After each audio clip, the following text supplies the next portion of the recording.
My name is DeMarcus Jenkins. I am an assistant professor of critical race and social policy in the School of Social Policy and Practice at the University of Pennsylvania. I am originally from Peoria, Illinois, which is a town outside of Chicago. I went to Peoria High School. When I left high school, I went to University of Michigan for undergrad, and then I did a master's degree at American University in Washington, D.C. I did a second master's at Georgia State University, and then I did my PhD at UCLA in urban schooling.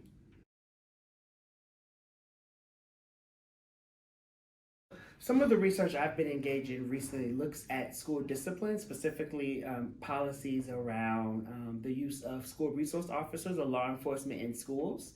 And I got really interested in that work, noticing how not just Black boys were treated in class in schools and disproportionately having impact with law enforcement officers in schools, but also Black girls who are disproportionately punished by law enforcement officers in schools, often for being thought of as being too loud or too boisterous or having aggressive attitudes. And a lot of times those perceptions of Black girls cause teachers and educators to use law enforcement as a tool to further punish and criminalize Black girls and Black girls' behavior. So that was one of the ways in which I got interested in my research, just noticing that disparity, not only as a former high school teacher, but also as a researcher. So I wanted to dive more deeply into how Black youth, both boys and girls, are being impacted by the use of law enforcement in schools. Yeah, there's definitely a culture in society where girls are expected to be more timid, girls are expected to be more docile, right, and submissive, right? I think there's sort of this environment in our society that has sort of these images of girls that always don't correspond to what actually happens in schools, right? I think we think about how gender and race and place are intersect and how they shape who we are. You have girls who are all across the spectrum who show up in a multiple beautiful different ways, and schools are not always prepared to harness that beauty and harness sort of the individual differences of the girls that come in schools. And I think that's a lot of the times where the behavior treatment comes in, right? This idea when girls do not fit sort of this imaginary, right, in terms of how many people often regard girls, then it becomes tension and conflict in the classroom. And I think a lot of what's important is sort of how we as a society need to flip our understanding and our ideas around how girls should behave in both schools and broader society. One of the ways I think about it is how girls are often sort of told or receive messages that they are not good at math, right? That they're not good math learners, right? And I think that's one of the ways we sort of see it in the classroom, how stereotypes about girls sort of manifest and orbit classrooms. And I think what happens in that context is when you're constantly being told that you aren't expected to be good at a particular discipline, I think it subconsciously shows up in how you approach particular work tasks, right? So if I'm always told that I won't be good at math, then I might have a bit of trepidation when it comes to doing math assignments, or I might not be able to perform to my best ability because I'm fighting against the stereotype, or I've internalized the stereotype, so it shapes how I show up in the classroom. And I think we see that across many different areas in schools, not just in the math class specifically, but we see that when it comes to girls in leadership positions. We see that when it comes to girls in sports, right? We see all these ideas, these very limited and restrictive ideas about what girls can and should do. So girls in schools, especially at very young ages, are always sort of in conflict with those ideas and fighting against those ideas, especially when those ideas don't feel natural to who they are. Girls can be read, when they are sort of fighting against these stereotypes, they can be read as disruptive or disrespectful. They can be read as problem makers, right? I think as a society, we're so obsessed with categories and being able to neatly define things. And when people especially don't fit into these neatly defined categories, it creates a dissonance. And I think girls are too often working against that dissonance and working against sort of how people imagine them to perform and imagine how they should act. And then they're being read with all these problem behaviors when really that's not true, right? I think they are seeking to express themselves in ways that are natural, in ways that are comfortable, in ways that make sense for their own development. Most of the research that I do with school-age children are when they come to high school. So I tend to encounter girls after they've gone through about 8 years of academic learning or educational context where they have been told to fit into these neat boxes, right? And I think a lot of the conversations that I've had with some of the girls in my research studies has been them revealing how they have been mistreated in school settings, how they have been considered to be unruly a lot of the times, how they have been regarded as disruptive. I'm thinking specifically about a group of girls I did some research with when I was in Arizona who talked about conflict that they had with the librarian because of how they sort of showed up in, the library in terms of them being thought of being too loud or not serious when it came to their homework. So I hear those stories a lot in my research. So that tends to come up for me more later in the school. But I think that has great implications for what it means for girls to then access college, right, in higher education, if they've always been told these messages about their behavior being a problem or that they should limit their movement or their ideas in different ways. I think that has great implications for their ability to see themselves as college students after high school. It really frustrates me as someone who cares about equity and fairness to see any group of people mistreated. It's something that we should take seriously as a society, especially as educators, when our task in schools is to shape young minds, right? In my work, I think about schools as sites of suffering or schools as sites where marginalized youth encounter terror and fear and mistreatment and maltreatment over and over again in schools. And really what I hope that my research does is to shed a light on those inequities and those injustices in schools so that we can really think about policy interventions to improve them.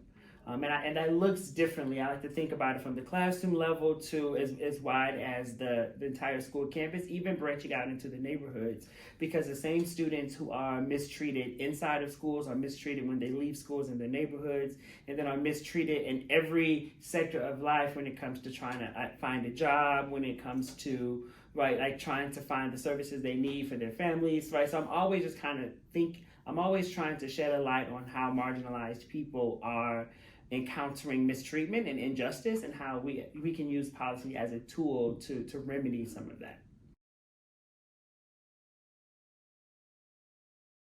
One of the things that I'm looking at right now in my work is the use of law enforcement officers in schools. I think one of the things that comes out through sort of my research and broader knowledge is how these negative perceptions of girls manifest in how they are disciplined in schools, for example. And a lot of times what that means is behaviors that are natural to Black girls are often seen as disruptive and misbehaviors, and then they're therefore criminalized when police get involved in schools, right? There are incidents that you can see when girls have use their cell phone in class and refuse to put their cell phone away, and then were drug out of their seats violently by law enforcement officers in schools.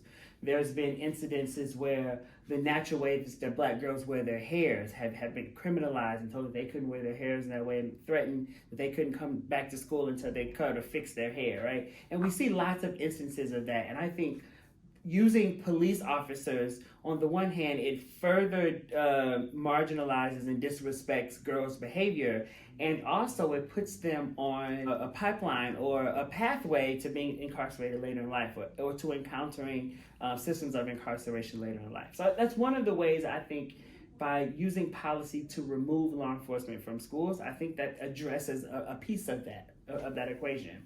Another thing that I think is really important in terms of how we can think about policy to address some of the inequities in schools is to think about how we are training and supporting our teachers, right? And that goes specifically to how we work with our teachers to better understand the development, the social and psychological development of girls, especially girls who come from racialized backgrounds, what that looks like in classroom, how different behavior presentations show up, how in a way, we need to sort of shift our mindset around what behaviors we see as disruptive and what behaviors we see as liberatory, right? And I think a lot of times this is idea in schools that docile bodies are those that are most rewarded, that those are pleasing or acceptable student when there's sort of this more docility that's related to that. So really trying to disrupt and turn that idea on its head. I think you walk into a classroom and you see students who are excited and you see students who are behaving in their natural way, there's freedom in that, there's liberation in that. And I think when students are able to be their full selves, then they can better learn in environments, right, in school environments. I think that learning is more organic for students.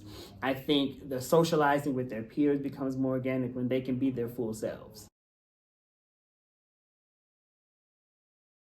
Yeah, there is some really good work, and I've seen some examples of this at different institutions where they develop support systems like sister circles or affinity groups or single gender learning environments, right? I think these are all promising interventions, policy interventions that can really help to think about what girls need to build up themselves, right? After they've endured years of educational trauma, being told that they can't be successful, receiving these negative messages. So I think when it comes to going to college and sort of access to that, those types of programs I think show really good success.